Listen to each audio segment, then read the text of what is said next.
तब यरूशलेम से कितने फरीसी और शास्त्री यीशु के पास आकर कहने लगे, तेरे चेले पुरनियों की रीतों को क्यों टालते हैं कि बिना हाथ धोए रोटी खाते हैं? उसने उनको उत्तर दिया कि तुम भी अपनी रीतों के कारण क्यों परमेश्वर की आज्ञा टालते हो? क्योंकि परमेश्वर ने कहा था कि अपने पिता और अपनी माता का आदर करना, और जो कोई पिता या माता को बुरा कहे वह मार डाला जाए। पर तुम कहते हो कि यदि कोई अपने पिता या माता से कहे कि जो कुछ तुझे मुझसे लाभ पहुंच सकता था वह परमेश्वर को भेंट चढ़ाई जा चुकी, तो वह अपने पिता का आदर न करे, सो तुमने अपनी रीतों के कारण परमेश्वर का वचन टाल दिया। हे कपटियों, यशायाह ने तुम्हारे विषय में यह भविष्यवाणी ठीक की कि ये लोग होठों से तो मेरा आदर करते हैं, पर उनका मन मुझसे दूर रहता है, और ये व्यर्थ मेरी उपासना करते हैं, क्योंकि मनुष्यों की विधियों को धर्मोपदेश करके सिखाते हैं। और उसने लोगों को अपने पास बुलाकर उनसे कहा, सुनो और समझो। जो मुंह में जाता है वह मनुष्य को अशुद्ध नहीं करता, पर जो मुंह से निकलता है वही मनुष्य को अशुद्ध करता है। तब चेलों ने आकर उससे कहा, क्या तू जानता है कि फरीसियों ने यह वचन सुनकर ठोकर खाए? उसने उत्तर दिया, हर पौधा जो मेरे स्वर्गीय पिता ने नहीं लगाया उखाड़ा जाएगा।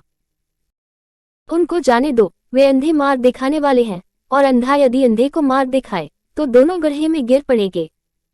यह सुनकर पतरस ने उससे कहा, यह दृष्टांत हमें समझा दे। उसने कहा, क्या तुम भी अब तक ना समझ हो?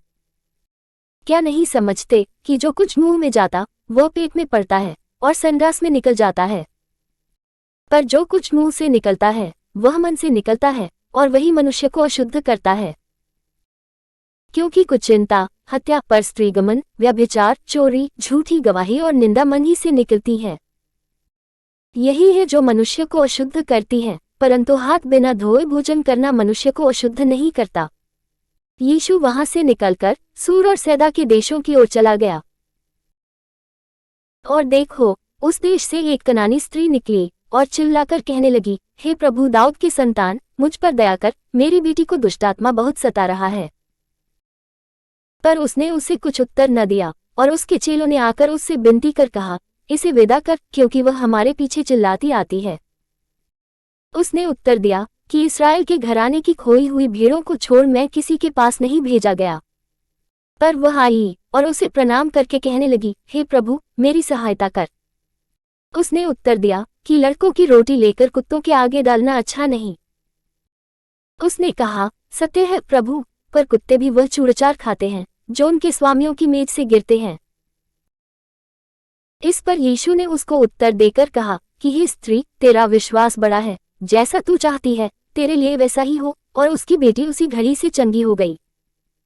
यीशु वहां से चलकर गलील की झील के पास आया और पहाड़ पर चढ़कर वहां बैठ गया।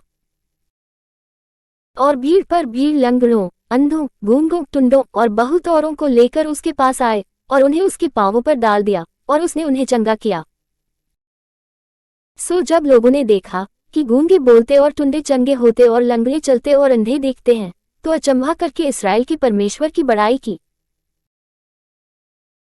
यीशु ने अपने चेलों को बुलाकर कहा, मुझे इस भीड़ पर तरस आता है, क्योंकि वे 3 दिन से मेरे साथ हैं और उनके पास कुछ खाने को नहीं, और मैं उन्हें भूखा विदा करना नहीं चाहता, कहीं ऐसा न हो कि मार्ग में थककर रह जाएं। चेलों ने उससे कहा, हमें जंगल में कहाँ से इतनी रोटी मिलेगी कि हम इतनी बड़ी भीड़ को तृप्त करें? यीशु ने उनसे पूछा, तुम्हारे पास कितनी रोटियां हैं?